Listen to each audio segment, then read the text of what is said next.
जुलाना विधानसभा क्षेत्र में भले ही कैप्टन योगेश बैरागी वर्तमान में विधायक नहीं है, लेकिन क्षेत्र की जनता के प्रति उनकी प्रतिबद्धता और सेवा भाव किसी जनप्रतिनिधि से कम नहीं है। शनिवार को कैप्टन योगेश बैरागी ने ललित खेड़ा, चाबरी, शामलो कला, गतौली, बुरार खेड़ा, मालवी, देवरर और राजगढ़ जैसे कई गांवों का दौरा कर लोगों की समस्याएं सुनी और उनके समाधान के लिए मौके पर ही अधिकारियों को दिशा निर्देश भी दिए। पिछले कई दिनों पहले हुई बारिश के बाद आज भी कई गांवों में जल भराव की समस्या है, जिससे किसानों की चिंताएं बढ़ी हैं। विशेषकर खेतों में भरे पानी के कारण आगामी गेहूं की फसल की बुआई को लेकर असमंजस की स्थिति बनी हुई है। इस विषय में कैप्टन योगेश बैरागी ने स्पष्ट किया कि सभी प्रभावित क्षेत्रों से बारिश के पानी की त्वरित निकासी की जा रही है और गेहूं की बुआई शुरू होने से पहले ही पानी पूरी तरह निकाला जाएगा। का दौरा कर रहे हैं, तो कितना जल भराव अभी बचा हुआ है?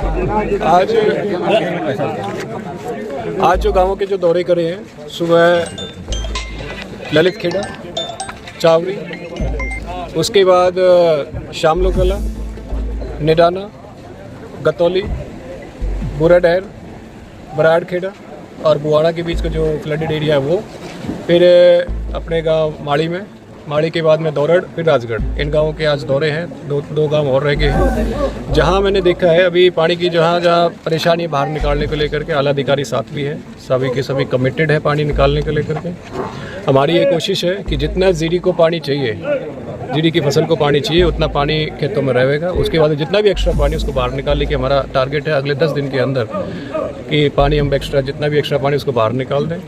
और जो बिल्कुल ही ओवर फ्लडेड है, जहाँ फसल ख़राब हो चुकी है ज़िम्मेदार की, जहाँ उनको डर है कि आगे वाला जो सीज़न है गेहूं की बिजाई वाला कि हमारी फसल नहीं बो पाए, तो हम उनको अपनी तरफ से आश्वस्त करते हैं कि पानी जमा बिल्कुल नीचे तक काट करके बाहर उनकी गेहूं की फसल का हम पूरा आश्वासन देते हैं कि फसल अब गेहूं की फसल के लिए बिजाई के लिए अपना तैयार रहे। और जैसे माड़ी गाँव की है, सभी गाँव ने सलाह करी है, गौर खोद दी है ड्रेनेज को लेकर के गाँव के पानी को बाहर निकालने की।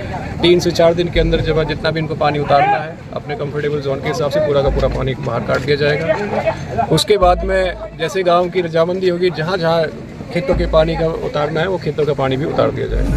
कैप्टन साहब, ये तो है टेम्परेरी समाधान गोरखपुर में, तो इसका स्थायी समाधान के लिए क्या करेंगे? स्थायी समाधान को लेकर के मेरी ऐसी इरिगेशन से बात हो चुकी है ऑलरेडी। हमने जो नेक्स्ट मंत्री नायब सिंह सैनी जी ने 19 जुलाई को 3 जगह डी फ्लडिंग की पाइपलाइन ऑलरेडी मंजूर कर दी है, जिसमें बुआना है और भैरोखेड़ा गांव है और गतौली गांव है। 3 जगह उन्होंने आरसीसी की पाइपलाइन को लेकर के लगभग 6 करोड़ के आसपास उन्होंने मंजूरी भी हमें दी है। आने वाले समय के अंदर हम भी तैयार हैं कि अपना जो गांव रह गए हैं उनमें डी फ्लडिंग का एजेंडा हम पास करा करके वो सारा का सारा काम हम कराएं। तो आने वाले समय के अंदर मैं अपने जुलाना परिवार के सभी लोगों से मैं ये जरूर कहूँगा, ज़्यादातर सभी जिम्मेदार हों कि आने वाले समय के अंदर जो काम पहले हो चुका है वो प्लस जो आने वाले समय में जो होने वाला है, जो जुलाना विधानसभा के अंदर जो फ्लडिंग का सबसे ज़्यादा इशू था, और मेरी भी अपनी भी कमिटमेंट है कि अपने जिम्मेदार भाइयों को उनकी फसल मनचाही फसल वो अपनी बोए।